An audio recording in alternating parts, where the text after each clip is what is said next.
ఒకప్పుడు మనుషుల ఆలోచనలతో ఎట్లా పడితే అట్లా నడిపించబడ్డ యాకోబు, వాళ్ళ తల్లి సలహాలు, మామయ్య సలహాలు, జీవితాలు ఆయనే మరుస్తూ ఉంటాడు. ఆయన ఏ జీవితం అది. మనుషుల సలహాలతో గుల్లబారిపోయిన యాకోబు జీవితం చివరికి నేర్చుకున్న పాఠం ఏంటో తెలుసా? దేవుని ఆలోచన చొప్పున అడుగు వేయాలి.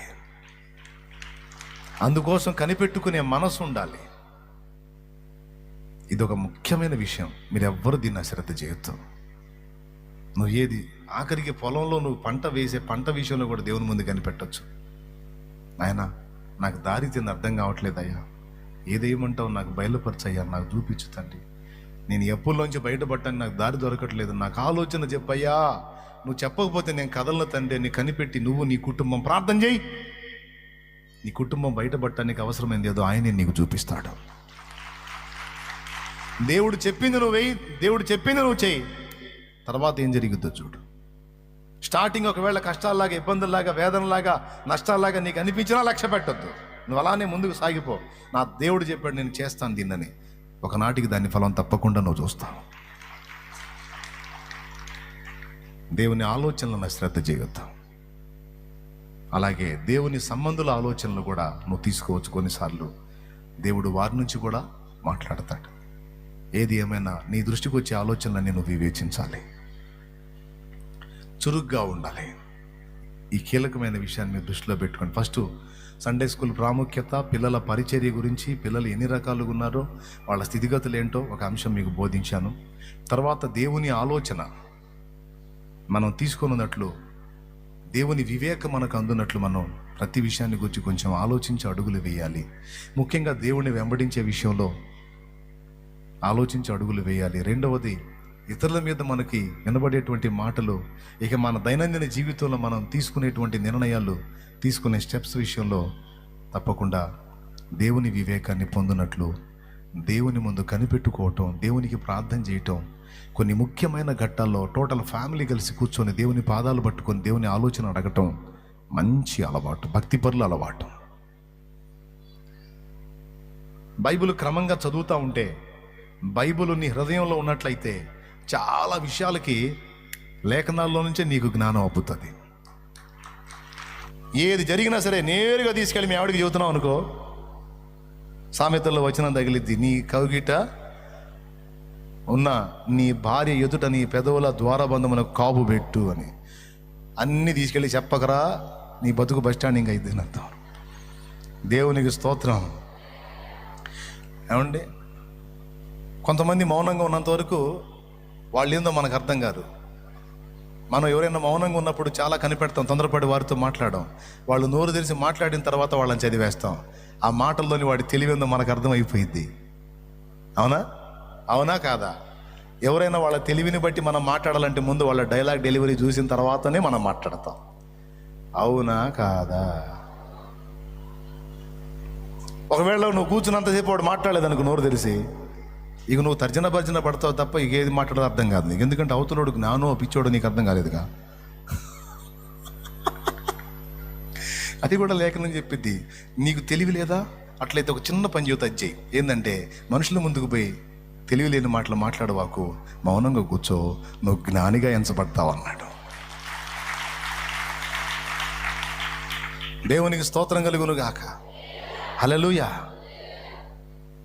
ఇదిగో ఈ విషయంలో ఎలా ఉండు, ఈ విషయంలో ఎలా ఉండని లేఖనం ఎన్ని సంగతులు నేర్పిందో తెలుసా?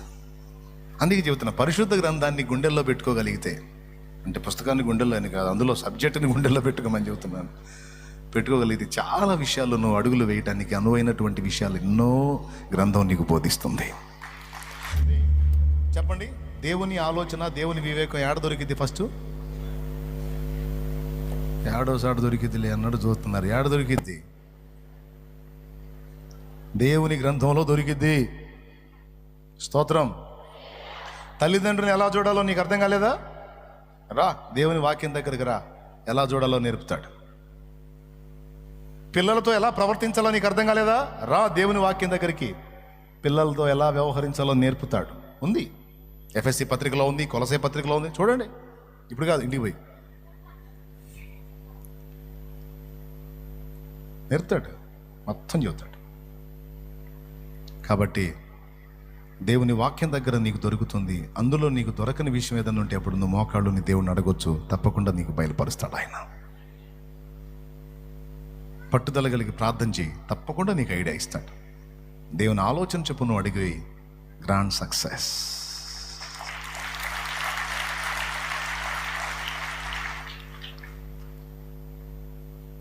ఆయనే తెలివినిస్తాడండి.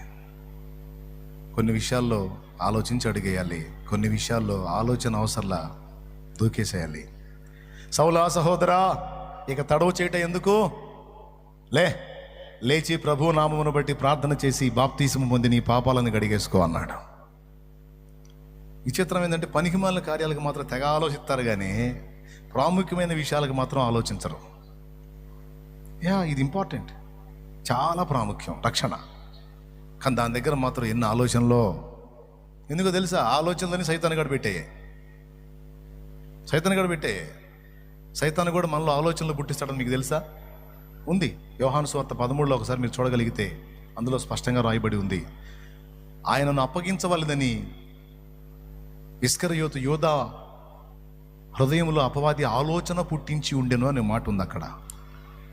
2వ వచనం 13:2 త్వరగా చూడు. వారు భోజనము చేయుచుండగా ఆయనను అప్పగింపవలెనని సీమోను కుమారుడుకు ఇస్కరియోతు యోధా హృదయములో అపవాది ఇంతకు ముందు ఆలోచన పుట్టించి ఉండెను. అద్దుకు సైతాను కూడా కొన్ని ఆలోచనలు పుట్టిస్తాడు. వాటిల్లో నువ్వు దేవునికి కనెక్ట్ అయ్యే వాటిని అడ్డగించడానికి దిక్కుమాల ఆలోచనలు పుట్టిస్తాడు అనమాట. ఆ ఆలోచనలకు లోబడకూడదు, దేవుని ఆలోచనకు లోబడాలి. రా, ప్రయాసపడి భారం మోస్తున్నావా, రా నా యొద్దకు వచ్చి నీ భారం దించుకో, నా రక్తము నీ పాపాలన్నీ కడుక్కో, తొందరగా ముందు ఆ పని చేయి అన్నాడు దేవుడు. దానికి ఆలోచన ఎందుకు? అడ్డదిడ్డమైన పాపాలు విచ్చలవిడిగా చేయటానికి ఆలోచించాలి, కానీ ఆలోచించకుండా చేశావు, ఇష్టం వచ్చినట్టు ఊరేగావు. కడిగేసుకోమని దేవుడు పిలుస్తుంటే ఇక్కడ ఆలోచన ఏంటి? ఎగిరి దోకాల ముందు యేసునామమున తర్వాత సంగతి. హల్లెలూయా. నిలువెల్ల నన్ను కడిగి శుద్ధీకరించు తండ్రి. ఇంకా తడవు చేయను ఆయన. అదే తీసుకుందాం, అదే ఆలోచిస్తున్నా ఏం చేయాలో ఏందో. మరి ఇప్పుడు మనం మామూలుగా మామూలుగా మొట్టమొదటి నుంచి అదే ఆలోచిస్తున్నాను నేను, మరి ఏం చేద్దామని. తీసుకోమంటే మరి మామూలుగా తీసుకుంటే అది బాగానే మామూలుగా అదే ఆలోచిస్తున్నాను. మరి ఆ సంగతి ఇక తర్వాత మరి ఓరే నీ మరి జావు ఎప్పుడు రన్నా నీ మరి ఎప్పటికి నువ్వు ఒకదిగేది, నువ్వు రక్షణ పొంది వదిలేయాల. నువ్వు మరి లేదు గిరి లేదు, నువ్వు పాపివి. ప్రభు రాకడా నీ పోకడ రెండూ తెలియదు గనక అది జరక్క ముందే తరలిరా మార్గము యేసే, తలుపు వేయ బడకముందే. పరిగెత్తురా బాబు అంటున్నాడు ఆయన. మరి మామూలుగా అనుకుంటా ఆయన రక్తముతో నిలువెల్లా కడిగి వేసుకొని పరిశుద్ధురాలివై ముందు ఒడ్డున నిలబడాలి. ప్రభువా నీతో జీవితం, నీతోనే ప్రయాణం. ఇదిగో నేను అడుగేస్తున్నాను నాయన, నీ నామూల విశ్వాసం ఉంచి మొదట అడుగేస్తున్నానని నువ్వు అడుగులు వేస్తే, ఆయన నామమును బట్టి ఒక్క అడుగు నువ్వు వేస్తే నీ కోసం 1000 అడుగులు వేసుకుని ముందుకు వస్తాడు నా ప్రభు, నడిపిస్తాడు.